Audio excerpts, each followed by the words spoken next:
দেখুন, আগে একটা ভিডিওতে আমি লাল শাক, তারপর পেঁয়াজ অনেক গাছপালা দেখিয়েছিলাম বেশ কিছুদিন আগে।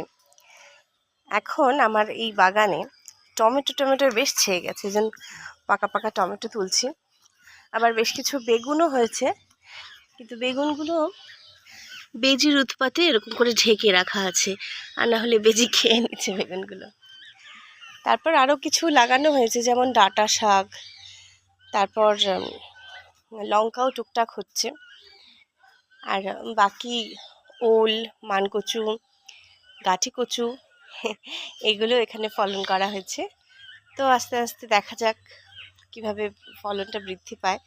তো এগুলো তো এখন হবে না, কিন্তু টমেটো বেশ ডিসেম্বর মাসে লাগানো হয়েছিল, এখন আমরা ফলটা পাচ্ছি। তার খুব ভালো লাগে জানেন, এই যে গাছ থেকে নিজের ফলগুলোকে তুলতে এত কষ্ট করে লাগানো।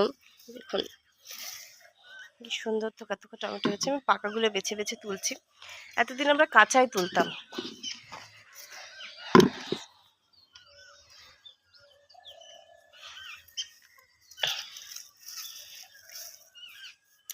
আবার ধনে পাতা থেকে ধনেও হয়েছিল, গোটা ধনে, সেগুলো আমি এখনো রান্নায় ব্যবহার করছি।